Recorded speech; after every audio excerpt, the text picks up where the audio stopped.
From Hollywood, the Hollywood Radio Theater.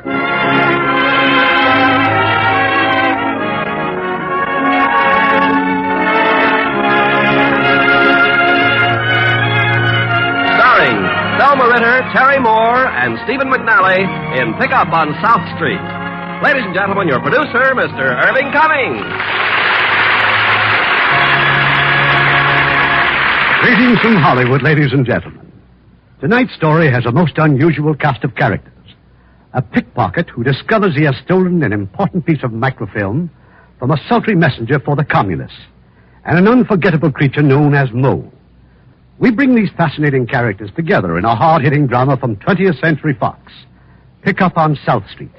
And as our stars, we have glamorous Terry Moore, talented Stephen McNally, and Thelma Ritter to recreate a great portrayal of Mo. Now, Act One of Pickup on South Street, starring Stephen McNally as Skip McCoy, Thelma Ritter as Mo, and Terry Moore as Candy.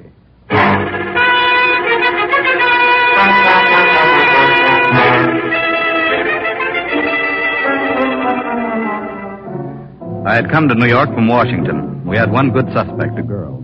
Our only hope was that she'd lead us to the others. It was a Tuesday morning, shortly before 9 o'clock. Enyart, my assistant, was with me. We followed the girl into a crowded subway train. It was jammed with office workers, early morning shoppers, all of us standing in this humid, lurching car hanging onto the strap. I never would have noticed the young man if I hadn't been watching her. But then his right hand started to move. I watched him fascinated. He was an expert, all right. I saw him open her purse and remove a wallet. And then suddenly we'd stopped at the station. People were shoving their way in and out. The young man disappeared among them. Then the girl walked out. Enyart and I were behind her.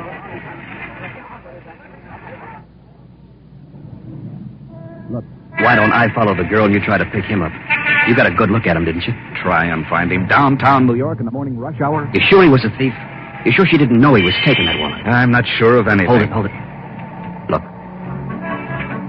The girl had stopped walking. She was looking in her handbag frantically. Then she hurried into a drugstore and went into a phone booth. But I know I had it with me when I left. I know I had it. Somebody must have picked my purse. I'm sure of it. Joy, what'll I do? You better come back here. Maybe I should go up and see him anyway. I said to come back. Come back right away. He's scared. She should be. Don't lose her, Enyart. Where you going? Police headquarters.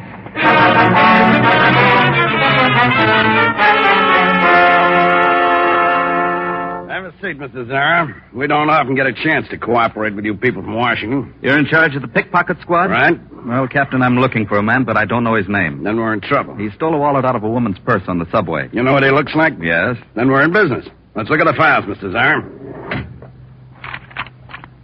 They kind of hinted upstairs the communists are mixed up in this. The girl he stole the purse from has been passing military information to commie agents. You know the man she was passed the stuff to? No, we got a line on everyone else except him. He's Mr. Big. All we know is as soon as he gets his hands on that film, he'll cross the ocean with it. Film? This film was in our wallet? Yes. Say, how many photographs have you got here? Known pickpockets? About 1,000. How long will it take to go through them? All day, maybe longer. Then I'd better start, hadn't I?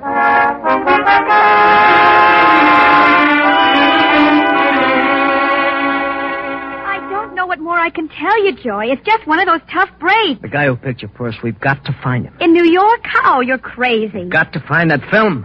Film? That's right, a piece of film. Microfilm, maybe 3 inches long, was in your wallet. What's so valuable about a piece of film? It's a new patent for a chemical formula. You're talking like it was hot. Look, how many times do I have to tell you we're not criminals? But this is big business, cutthroat business. I'm in a spot. Joy, look, I'm sorry it happened, but there's nothing I can do about it. All you can do is tell your boss I had my bag picked. You'd walk out on me now. Look, we made a deal. You promised me no more deliveries after we broke up. And you promised me that you'd make this last one for me. Well, sure I did, but I can't help it if Candy, somebody... look, Candy, you're a smart girl. You can figure out a way to find him. But I don't know anything about pickpockets. Well, you know people who know people. You're going to throw that in my face again. You've got to help me, Candy. You know what he looks like. If I had your contacts, I wouldn't be begging like this. Well, maybe. Maybe I can get you a lead. Look, Candy, you find that pickpocket for me, and I'll never bother you again. Never. All right, Joy. All right, I'll try. An hour went by. I was getting nowhere with that mountain of photographs in Captain Tiger's office. I asked if there wasn't some faster method of running down that pickpocket. Well, there's one character who can help us out, maybe. It's not exactly easy, Mr. Zara. Well, we're fighting time. Yeah, no. Well, maybe Mo can speed it up a little. Who's Mo? With any luck, you'll find that out in about 20 minutes. Let me see what I can do. Mo was a little old woman. She wandered into the office carrying a battered little case. She put it on the captain's desk and opened it up. It was filled with ties, neckties. I got a polka dot job that was just made for your personality, Tiger. It's a good thing you buzzed me, huh? Yeah, it's a beaut. Only I'm not buying ties. Oh, no ties, huh? Who's that creep? What's he in for? He looks like a second-story cat burglar. He's a friend of mine. We got to get quick action. Yeah, everything around here is always an emergency. Hey, this got anything to do with homicide? No. I got no killers on my table. I want to stay in business long enough to feed this kitty. How's it doing, Mo? It's getting fat. I got almost enough to buy the stone and the plot. You lose that dough, it's Potter's Field, huh? This I do not think is a very funny joke, Captain Tiger. Well, I just meant you ought to be more careful how you carry a bankroll. Look, Tiger, if I was to be buried in Potter's Field, it'd just about kill me. I got a place picked out on Long Island. It's private. You got to be screened before they'll let them put you in there. That's how exclusive it is. No ties, huh? Uh-uh. So what's the score? We're looking for a cannon who dinged a girl in the subway for a wallet. Well, ain't he pigeonholed with the mall buzzers? We haven't got time to go through all those files. I thought maybe you knew some first-class grifter who'd been working the subways. Who's he, the victim's old man? No. He's the big thumb. That tie you're wearing, mister. Striped job would give you more personality. I'll remember that, thanks. You get a good look at this grifter? Yes, about 6 feet, dark hair. Medium, short, tall, dark, light, fat, skinny. Thousands of cannons look like that. It's the technique. Every one of them's got his own trademark. Now, how about this tie here? Stripes, see? Look what it does for him, Tiger. It's yours for $1. Okay, here. Thanks. Tell me, mister, when this happened? A couple of hours ago. Rush hour, crowded subway. Was he standing to the left of her, or to the right of her, or behind her? Behind her, then he moved around and faced her. Carrying a newspaper? Yes. Rolled or folded? Folded, I think. What do you mean you think? What kind of a big summer we got here? Listen, mister, you gotta be sure. Tell you, all these cannons got their own way of doing things. All right, it was folded. The top side, was it the front page or the classified ads? Classified. Southpaw? No, he used his right hand. He held the paper in his left. Kind of at an angle? Kind of like this? Yes. Did you see him close the purse after he lifted the wallet? Yes. He put the paper over it like this when he closed it? Yes. And violins were soft and sweet and, maybe I know your boy. You better wait out now, Mr. Zara. I'm not so sure I like this. It's the way she works. Just for a minute. Thanks. Mo, we gotta work fast. Look, let's not go into that again. What do you want from me, Tiger? Do I personally raise the price on hamburgers and pork and beans and frankfurters? Is it my fault that the cost of living is going up? Now, this here is my account book. See, my price list. One I should tell you? Go ahead, tell me. Here in my little book are my prices as of this morning. When the cost of living goes up, my prices go up. When the cost of living goes down, my prices go down. In my book, the price on the board for a cannon is $50. $50? I told you before, we got no You'll kidding. make such a millionaire's salary you can afford to pay me for all my tips. $35. I'll tell you what I'll do, Tiger. I'll give you the name of 8 cannons that fit the job. See? Free, for nothing. But I'll bet you $38.50 that one of them buzzed that Maul's wallet. I'll bet you $38.50 you're wrong. You got a piece of paper? I'll write down the name. There on the desk. Come in, Mr. Zara. She wrote down 8 names. The captain got their photographs out of the files. Yes, it was that simple. This one, huh? You sure, Mr. Zara? I'm sure. He's Skip McCoy. He got out of prison a week ago. Looks like he's begging for another conviction. Well, he's got to live, too, don't he? Where can I find him? Haven't even got a lead on him. You don't know. Thought you knew everything about everybody. He hasn't been out long enough to settle. But I know how he operates. He's holed up somewhere. If you don't mind, Tiger, you and me, we got a little wager. Okay. Here. You never was a good loser, Tiger. That's $40. Give me the change. Keep your shirt on. About McCoy. Yeah, it's going to be pretty hard to run him down, huh, Tiger? Might take you almost a week.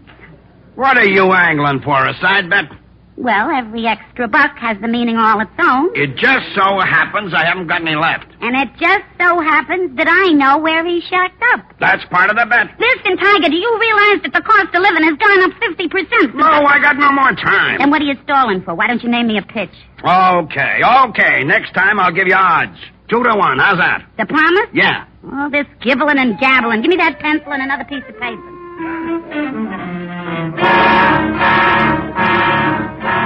Well, I learned a lot that morning. I learned about Mo, who sold neckties, and information, in the hope that someday she'd have money enough for a respectable funeral. But more important, I learned where we could find Skip McCoy. His residence was on the waterfront, a battered, weather-beaten shack built on pilings over the dirty water. McCoy was home. He watched us with amusement while we turned the shack upside down. We found nothing. All that looking around. You must be worn out. Want a beer? Yeah, maybe I will, McCoy. How about you? No. There's no electricity here, but the beer's always cold. Keep away from that window. I'm just getting a beer. You see this rope? It's tied to a wooden box. The box is down there in the water, and the beer is in the box. Smart, eh? Once upon a time, they sold bait here. Live bait and fishing tackle. That's how they kept the bait alive in a box like this. Is this a pickup? You've been out only a week, and right away those fingers got to play the subway circuit. What did you do with the wallet you lifted from the girl this morning?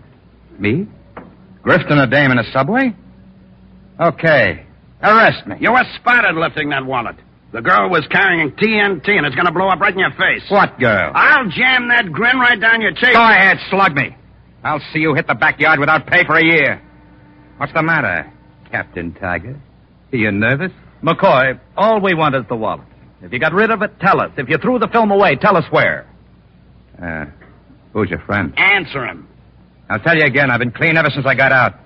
Why didn't you haul that girl down here to identify me? We don't have to. I saw you in the subway. But you've got to nail the goods on me, mister. And I'm clean. That film you stole had classified government information on it. We've been following that girl for weeks. Just as we were about to grab a top red agent receiving that film from her, you broke up the ball game. Now, can't you see how important it is? You cooperate and I'll drop the charges. You know how I'd like to make this rap stick, but what he's got to do is more important. Oh, you boys are talking in the wrong corner. I'm just a guy keeping my hands in my pockets. If you refuse to cooperate, you'll be as guilty as the traitors that gave them the A-bomb. You waving a flag at me? I'm warning you, McCoy. And I'm warning you. I didn't grip that film, and you can't prove that I did. And if I said I did, you'd slap a rap across my teeth no matter what promises you made. McCoy, do you know what treason means? Who cares? Make your pinch or get out. McCoy wouldn't budge. He stood there grinning at us when we left. It wasn't until days later that we learned how McCoy had fooled us. After we left, he hauled up that case of beer again, hauled it up out of the water. But this time, McCoy wasn't thirsty, just curious. The wooden beer case had a false bottom, a compartment, sort of a shallow drawer held in place by a couple of metal pins. He made it completely watertight. Inside, carefully wrapped in oilskin, was a collection of jewelry, some cash, and a tiny metal tube. In the tube was the microfilm. But what was on it that was so important? There was one way for McCoy to find out. He went to the public library, to a room marked Periodical Department, Microfilm Library. May I help you, sir? Yes, I'd like to see a copy of the New York Times. January 5th, 1947. Fill out this card, please. You got it on microfilm? Yes, I think so. Well, I just wanted to see the front page. How do I look at it? Oh, it's quite simple, sir. We put the film in one of the viewers over there. It's magnified through the glass. Oh. You'll have no trouble finding what you want, I'm sure. Well, thanks. Thanks a lot. I'll fill out the card. McCoy hadn't the slightest interest in the front page of that newspaper. When he was certain no one was looking, he removed the film of the newspaper and inserted the strip of stolen film. But what he saw told him very little, just a series of numbers and letters. The film was in code. While all this was going on, the girl from the subway was trying to find him. Her search took her down to the Bowery, to a cheap rooming house. She found Mo on the second floor. So, are you Mo? You want to buy some neckties for your boyfriend? You've been recommended as the best pickpocket stoolie in the business. What kind of talk is that, calling me a stoolie? I was brought up to report any injustice to the police authorities. I call that being a good citizen. But you get paid for it. You gonna knock it? I'm looking for the pickpocket who lifted my wallet this morning in the subway. Oh, so you're the muffin. What do you mean? Oh, one cannon talks to another when word gets around. What was in the wallet? What was in it is personal. How personal? What difference does it make? He didn't know what was in it when he took it. How do you know? You got a boyfriend, ain't you? Look at these beautiful ties. I happen to carry a complete line of personality neckwear, bargain prices. Look, I'll tell you just what happened, nothing else. You want to do business or not? You got any happy money on you? Happy money? Yeah, money that's going to make me feel happy. What else? How happy? $50? I'm not sure. Maybe I have. Sit down, honey. Like you said, you just tell me what happened. It was dark when Skip McCoy returned to his shack. The waterfront was deserted. He started up the catwalk. But suddenly he saw something. The gleam of a flashlight through the broken boards of the shack. He waited at the door. When it opened, he swung hard. It was some moments before the prowler recovered. You play for keeps, don't you? Well, how did I know it was a dame? Now, what were you looking for? I want my wallet. What wallet? The one you lifted from my bag this morning. Now, do I look like a pickpocket? You sure do. Okay, what about my purse this time? Is there anything left? It's all there, including those crummy neckties. How much did Mo get out of you? I figure it cost you about $50 to find me, if I know Mo. Well, don't look so scared. Mo's all right. She's got to eat. Look, did you throw it away? Huh? Mr. McCoy, I've got to find that wallet. Why? It's no good to you or anyone else. No. There was a piece of film in it. Oh. You mean you came all the way over here just to find a piece of film? Well, you got me in an awful mess when you took it. What kind of a mess? You working for some blackmailer? Oh, no, nothing like... Of course not. Look, they're pictures of my brother Mickey. He was killed in Korea. My mother was waiting to see those pictures. Oh. Well, why didn't you go to the cops, honey? Well, I got in a little trouble with them, and my mother just died. Well, you know what I mean. Oh, yeah, sure. You feeling better now? I mean, where I clipped you. I guess I'm all right. You and the cops. What kind of trouble, honey? Oh, a girl makes mistakes. Oh, sure. I was only asking because I... Because what? Oh, I don't know. You're a very pretty girl. You look for oil. Sometimes you hit a gusher. Am I talking too much? No, you're nice. I like to hear you talk. I like to hear you talk, too. So you told me how much your brother's worth, huh? What do you want? Blood? I just want to make your mother happy, that's all. Then you do have the film. But you see, Muffin, there might be another little old lady looking for pictures of her boy. I got to make sure it's your brother, Mickey. Okay. I'll tell my mother. Yeah, you do that. Good night, Mr. McCoy. Good night. And come back again, honey, huh? Real soon.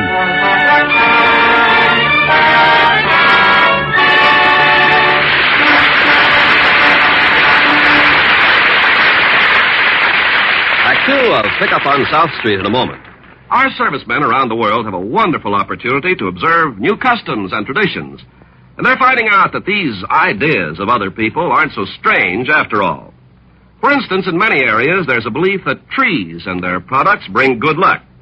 Now, this undoubtedly dates back to the earliest existence of man, but continues through the culture of other people. On many Pacific islands, branches are used to ward off evil spirits or to cure diseases.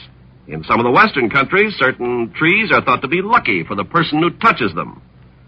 Well, this might sound strange, but as our servicemen have observed, it's reflected in our own culture, too. We say that when we want good luck for the future, we knock on wood. Now, that doesn't make us superstitious or primitive. We may not even believe in it. We just do it from habit. We also put a lot of stock in the Christmas tree. And the people of some other countries, this business of bringing trees into the house may look pretty strange. We have another very delightful belief in the effectiveness of a sprig of mistletoe, particularly if a pretty girl's standing underneath it. So you see, we share in our own way this age-old belief of other people. True enough, the customs and traditions of people vary around the world. But while a way of doing things may be different, the ideals remain the same. These customs and traditions are important to the people who follow them. And our servicemen are helping to maintain goodwill by observing the customs of other people in other lands. Now, our producer, Mr. Cummings. Act 2 of Pickup on South Street, starring Thelma Ritter as Moe, Terry Moore as Candy, and Stephen McNally as Skip, with Dan Riss as Mr. Zara.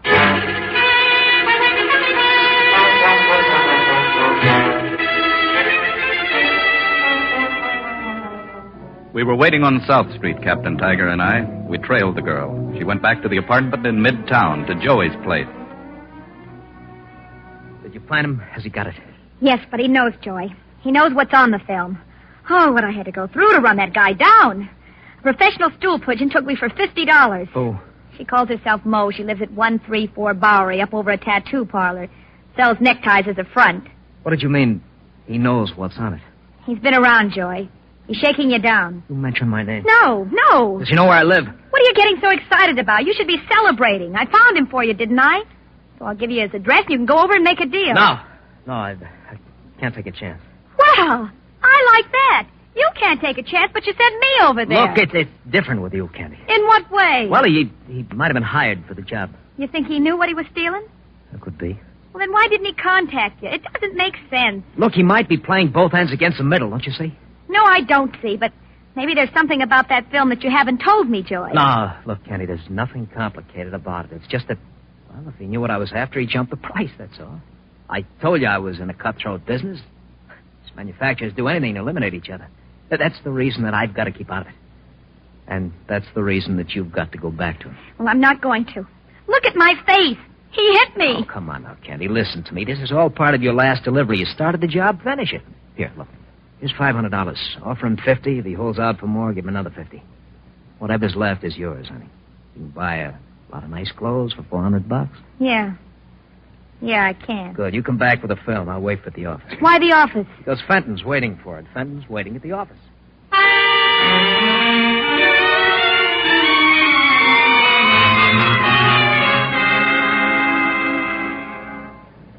Come on in, honey. Come in and sit down. All alone, huh? Uh-huh. Where's your mother? She couldn't come. Oh, that's too bad. You bring some money? How come a nice fella like you goes around picking handbags in the subway? Honey, the last time I worked the subway, I was in short pants. The last time was this morning. How many times have you been caught at it? Well, I'll tell you, baby. Whenever I'm caught, it's always an accident. Like, maybe I just don't feel so good, you know. Or maybe I'm just not concentrating. I've been tapped once or twice. That's part of the business. Red side of the ledger. You mean if they caught up with you this morning, you'd be sent to prison? Nothing happens when I'm concentrating. You're a dope to take chances like that. How much money do you think people carry around? How much would you be carrying around right now? Come on, give. Your hand, you've got fingers like an otter. Yeah, but when they stay empty, they get nervous. Come on. How'd you get to be a pickpocket? How does anybody get to be what they are? Things happen, that's how. Look, don't get sore. Then don't ask stupid questions. I only ask because I'm interested. Interested? How much is it worth to you? How much is what worth it to me? Well, you're here to buy, aren't you? Look, you're not going to raise the ante by smearing my lipstick. Then why the pitch? You want to hear something funny? Because I like you. Everybody likes everybody when they're kissing. And everybody's always different. And tomorrow you'll like somebody else, huh? Look, I've kissed a lot of guys, Skip. But honest, I never felt like this. Oh, now you're talking like you got a fever. How much did you bring, baby? I don't want to talk about it. How much? $500. I was going to offer you 50. 5 bills. Keep it. Keep it and go back. You tell that commie I want a big score for that hunk of film, and I want it in cash. Tonight. Are you crazy? You tell me. You people are supposed to have all the answers. Tell you what, I don't even know... Oh, come on. Drop the act. So you're a red. Your money's as good as anybody else's. I'm a red. Me. I know what you're after, and I know what it's worth. So help me, I don't know what you're talking about. You know, all right. But what you don't know is that after I grifted your wallet, the cops came down and paid me a little visit. You know how hard it is to spot my fingers in action? It can't be done. But a guy did it. You know how he did it? He was watching you. And that guy you were supposed to pass the film to. You don't know anything about him either, huh? He's still waiting, Muffin. He's itching for it. Look, Skip, the way I feel about you, I wouldn't lie to you. You've got to believe me. I gotta believe nobody. I'll do business with a Red, but I don't have to believe one. Oh, that's quite a wallop you pack, honey. But don't make me mad. You just tell your old lady I'm shaking you Reds down for $25,000. And I want it tonight.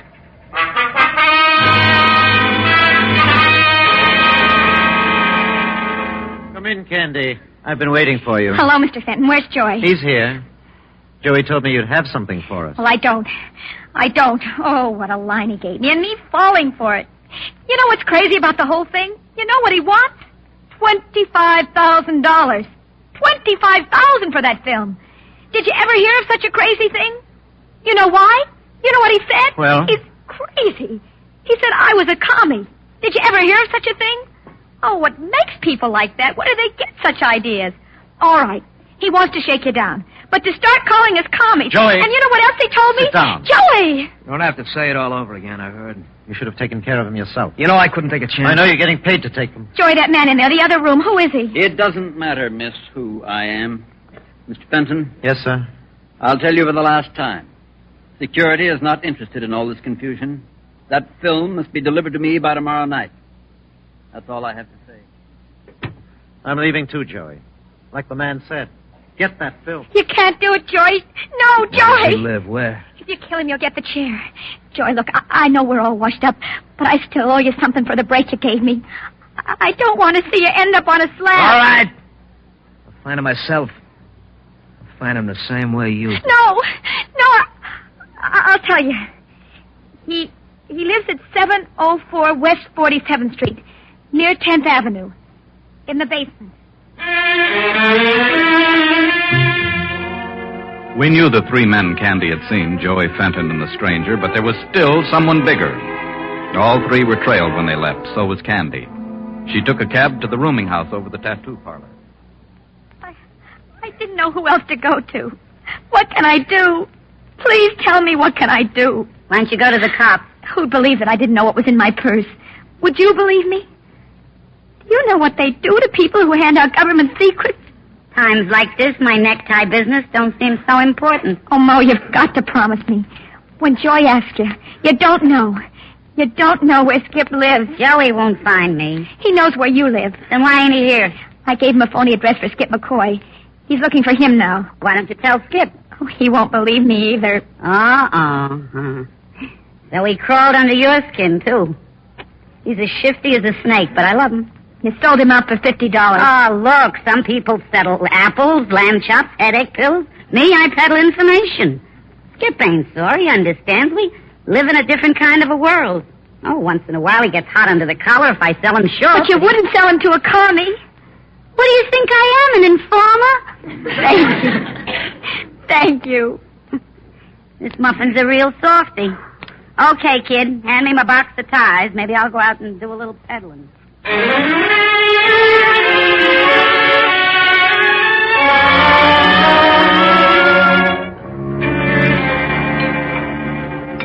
Give me a cup of coffee, Oscar. How are you, Skip? Hi, Ma. How's business? Okay. You're eating late, huh? I've been busy. I've been looking all over for you. Stay away from your shack, Skip. There's a guy gunning for you. Well, he won't have any trouble finding me. Everybody in town knows where I live. I didn't pinpoint you honest. I gave Tiger the name of 8 Cannons, but that creep that was with him, he fingered your picture like a shot. Oh. Confidentially, it sounded like your kind of an act. How much did you raise on me for your stoning plot? Oh, now, don't get sore, Skip. They'd have caught up with you in a few hours anyway. I just, chopped down the time a little. Yeah, that's mighty nice of you. Who's gunning for me? What's the matter with you? Playing footsies with the commies. You waving the flag, too? Listen, I knew you since you was a little kid. You was always an honest crook. Yeah, well, I need money. Who don't? I just never figured you for a louse. Oh, drink your coffee, Mo. Stop breaking my heart. Even in our crummy business, you gotta draw the line somewhere. And that muffin you grifted, she's okay. She stuck her chin way out for you. Oh, you look tired, Mo. You better go home. Yeah. Only stop using your hands, Skip, and start using your head. Also, that kid's falling for you. Bye, Skip. See you, Mo. Tie, mister? You want to buy a tie? Latest Fifth Avenue sensation. Mo went home. She started her tinny phonograph with her favorite number. She lay down on a bed, put on her glasses, and took out her little account book.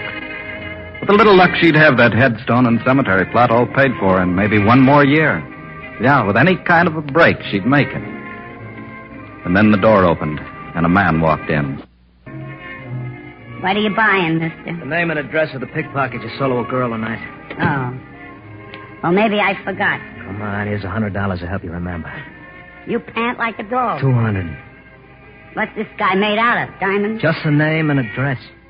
I ain't as young as I used to be, mister. Things kind of go and come in my mind. Maybe I'll remember it in a couple of days. Maybe you won't be around in a couple of days. You threatening to blow my head off? Well, you ask a silly question, you get a dopey look. Look, what are you holding back on me? You'd sell anybody but buttons. Yeah, but not to you, mister. Look, I haven't got a lot of time. You haven't got a lot of time. Listen, mister, when you come in here tonight, you've seen an old clock running down. I'm tired. I'm through. Happens to everybody sometimes. It'll happen to you someday, too. With me, it's a lot of things. My head aches and my back aches. And I can't sleep nights. And it's so hard to get up in the morning and walk the streets and climb the stairs. I go right on doing it. What do you want me to do, knock it? I go on making a living so I can die. But even a fancy funeral ain't worth waiting for if I got to do business with crumbs like you. And I know what you're after. What? What do you know? What? I know you commies are looking for some film that don't belong to you. You just talked yourself into an early grave. What else do you know? What? What do I know about commies? Nothing. All I know is I just don't like them. So I don't get to have the fancy funeral. Well, anyway, I tried. Look, mister, I'm so tired that you'd be doing me a big favor if you'd blow my head off. And you might as well, because if you don't, I'm going to the cops. And I'll tell them about you. For free. This one is on me, I'll tell them. And then I...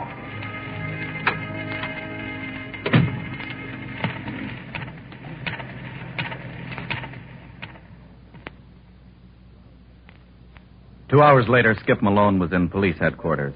Not in Captain Tiger's office, but upstairs, in homicide. Looks like we've been wasting time, McCoy. That phone call just now. They say you're clean. Who says? Captain Tiger. Yeah, I'll tell him. Tiger? Surprising, isn't it? He'd love to nail you, McCoy. But he says to turn you loose. About Mo. Where did it happen? She was lying on her bed with the phonograph going. Shot and killed. She got no folks. Nobody at all. Maybe somebody will claim her. Yeah. And what if they don't? You know the answer. Potter's Field. More than anything, she wanted a swell funeral. Somewhere's out in Long Island. I know, it's all written down in her book. Only Mo was a little short of cash, as far as we know. Yeah.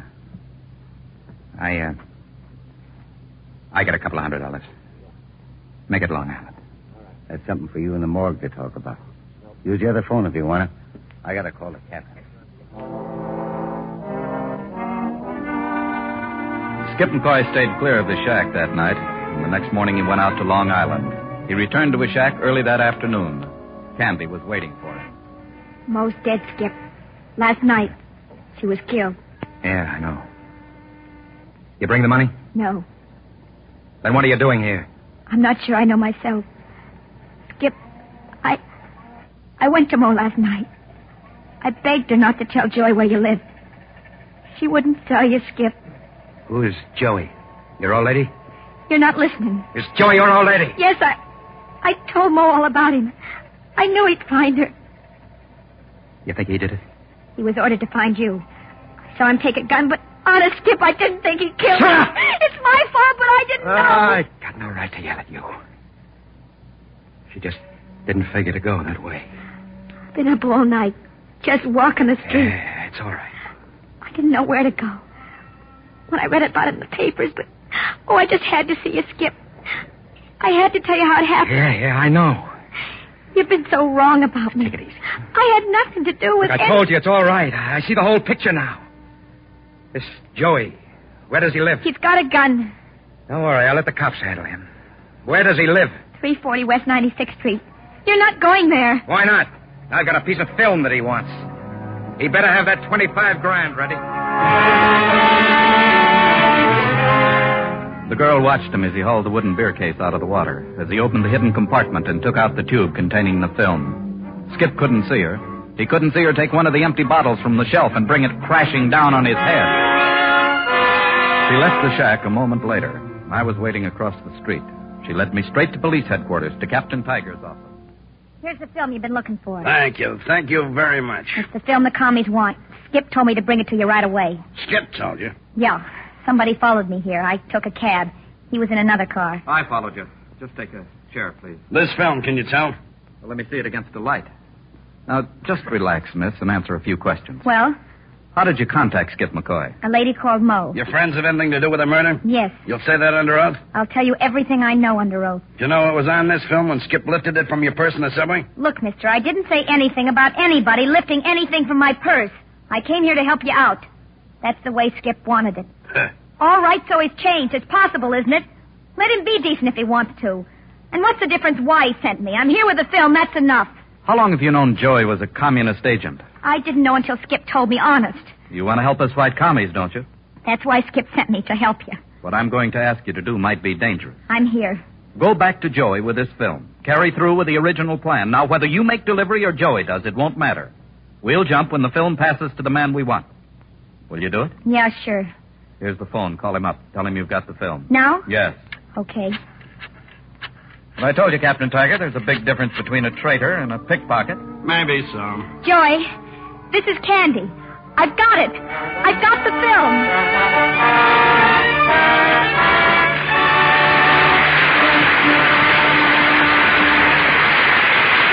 The final act of Pickup on South Street in a moment. When the 84th Engineering Corps was stationed south of Seoul in Korea, a young North Korean was employed in the kitchen. He was most appreciative of the work, cleaning vegetables, washing dishes, scrubbing the floor, for which he was paid about $15 a month. One morning, when he reported for work, he brought the news that a new baby had arrived during the night. Happy and proud as he was over the event, he confided in embarrassment that he and his wife had not been able to provide clothing for the child because there was nothing to buy in the stricken city. The young mess sergeant under whom he served wrote to his wife about all this, and she promptly bought an entire layette and sent it to her husband to give to the Korean parents. The Korean father, when handed the package, couldn't control his emotion and wept tears of joy that from so far away, such wonderful gifts should come to his small son. Such acts as these by you and your friends today are shaping our world of tomorrow.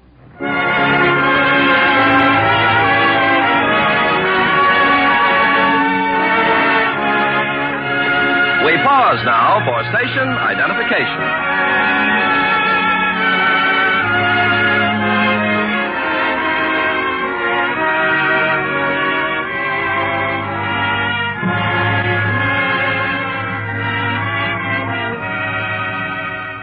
The curtain rises on Act 3 of Pickup on South Street, starring Terry Moore as Candy, Stephen McNally as Skip, and Thelma Ritter as Mo, with Dan Riss as Mr. Zara.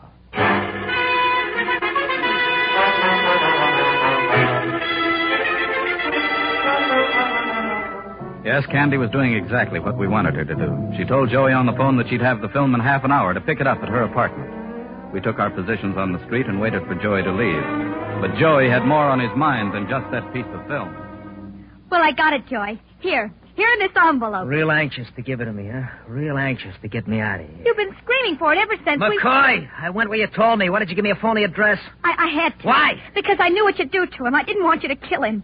I didn't want you to go to the chair. Where you been since last night? With him, part of the time. You're going to tell me the truth? The truth?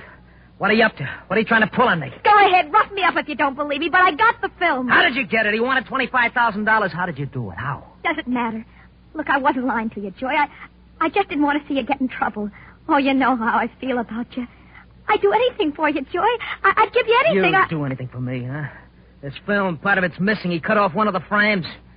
Now, where does he live, McCoy? Where'll I find him? He's gone. I don't know where he is. Joy! Where does he live? I don't know. I don't know. Get away from that door. I gave you what you wanted, Joy. Now let me alone. We heard the shot from the street. We left a man at the front and rear entrances and rushed into the apartment house. Joey was gone. The girl was pretty bad off, but still alive. I was phoning for the ambulance when we heard two more shots from the street. Detective Gibbs, Mr. Zara.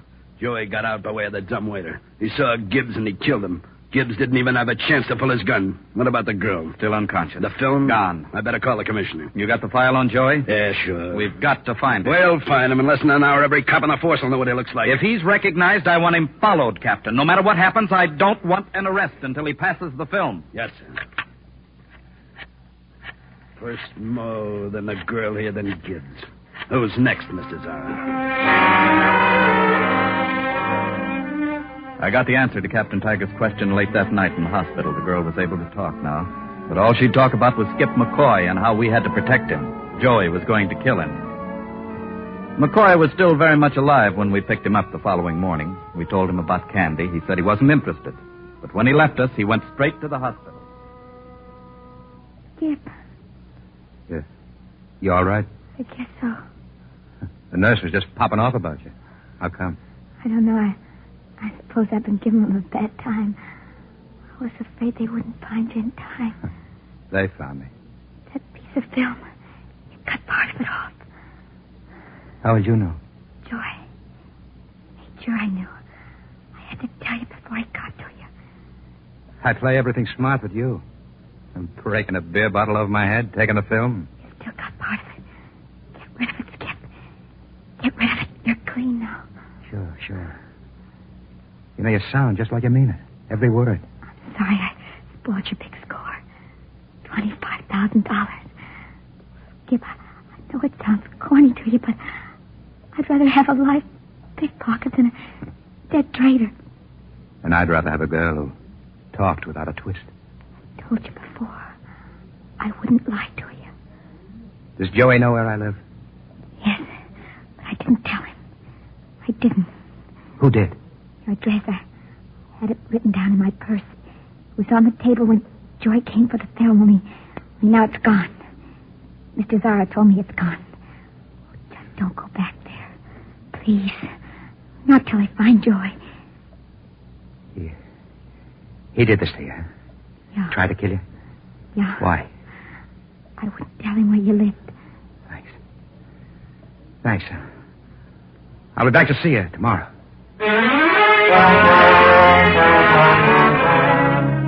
McCoy went to his shack early that night. He didn't stay there long, just long enough to light a lantern and haul up the beer case and remove the tiny piece of film, the frame he'd cut off. Then he climbed down below the shack, crawled out on the beams and pilings over the water, and waited. Almost 3 hours went by before they showed up. Joey and the man named Fenton. He's not here, then why is the lantern lit? It means he's coming back. Why didn't you get in touch with me earlier? I couldn't take a chance till the cops were off my butt. What makes you think they're off? You sure this is the right place? She wrote it down on a card. I found it in her purse. How much time have we got? Not much. 30 minutes.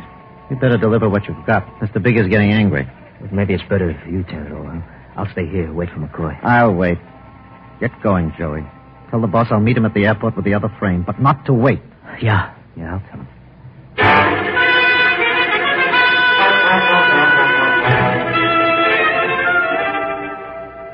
Joey headed for a subway station a block away. McCoy followed some distance behind him. In the subway station, McCoy bought a newspaper. He folded it at the classified ad section and waited for the train.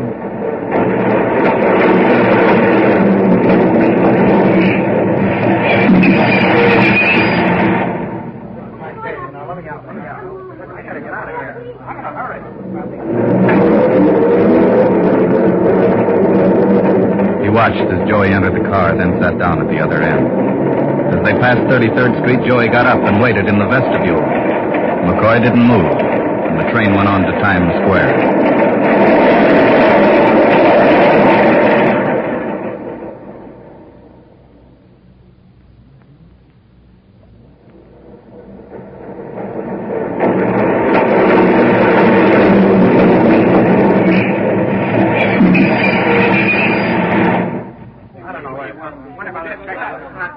This was what Skip had been hoping for.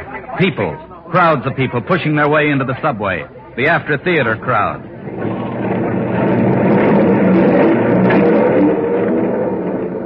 He moved closer to Joey. He was next to him now, pretending to read a newspaper. His right hand moved toward Joey. In a moment, his fingers finally closed on what he wanted.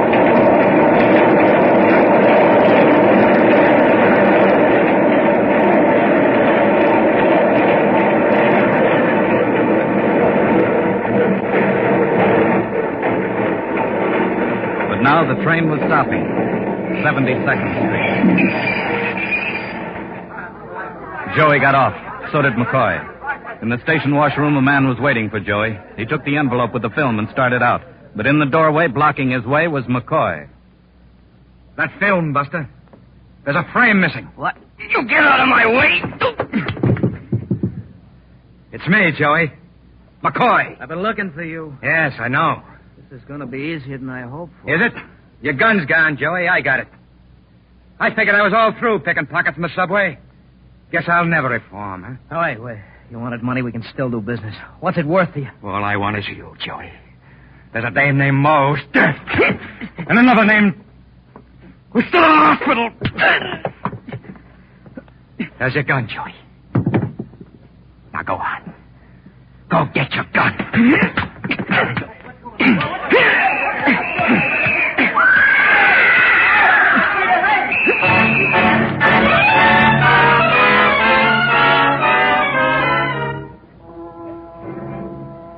I went back to Washington the following day, but before I left, I stopped by the hospital with Captain Tiger. Look, you keep telling me it's all over, but what happened? Ask him. Ask McCoy, the big hero. Tiger's mad, baby. I busted up their act last night. I got Joey before they did. He also got the man we really wanted. You can stop worrying, miss. They're both in jail. Skip. It may interest you, miss. The police, well, they're giving McCoy a clean bill of health. Well, here's the paper, honey. Just about broke Tiger's heart. It wasn't my idea. It was the commissioner's. I had you right where I wanted you. A gun in your pocket. Next time, Czar and the big wheels won't be around to run interference for you. Look, you've got no right to talk to him like that. I don't care what he was. Why don't you give him a chance? That's telling them nothing. Him? I give him 30 days before I pick him up again with his hand in somebody's pocket. You want to bet? Come on, Mr. Zara. Let's get out of here. You never give up, do you, Captain? Why can't you give McCoy a break? That'd make him look soft in front of his girlfriend. We got a solid citizen in there, Mr. Zara. Let's keep him solid.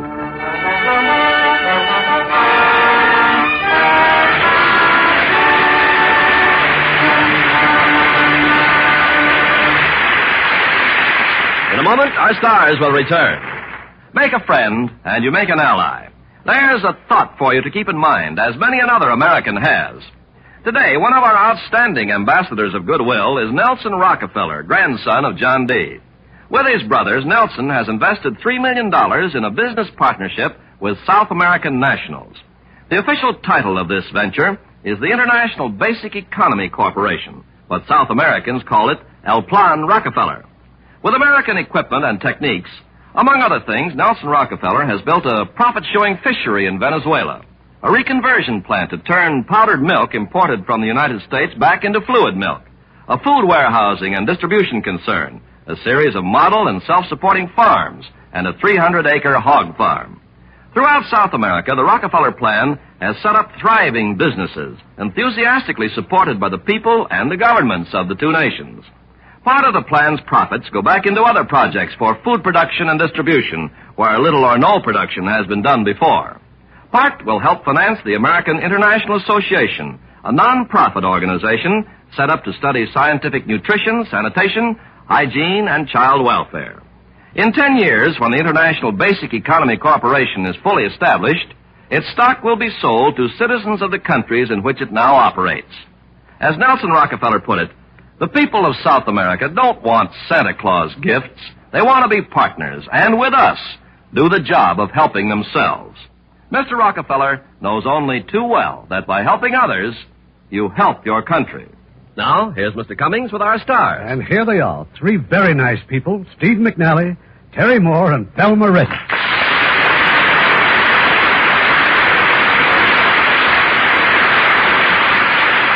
Thelma, we can't tell you how happy we are that you came all the way back from New York again to play the part of Mo. Well, I enjoyed every minute of it. Now, I don't want any of you to miss next week's play because, by popular demand, we have invited that scintillating comedian, glamorous Rosalind Russell, co-starring with that fine established actor, Robert Young, in a sparkling comedy from Warner Brothers Studio. It's Goodbye, My Fancy, the light-hearted story of a smart, sophisticated congresswoman who returns to her alma mater and tries to recapture an old romance. I'll be listening from New York. Good night. Good night. Good night. Good night. Come again. Hollywood Radio Theater is produced by Mr. Irving Cummings, our orchestra directed by Rudy Schrager. This is Ken Carpenter inviting you to be with us again next week for another worldwide presentation of the Hollywood Radio Theater, brought to you through the facilities of the United States Armed Forces Radio and Television Service.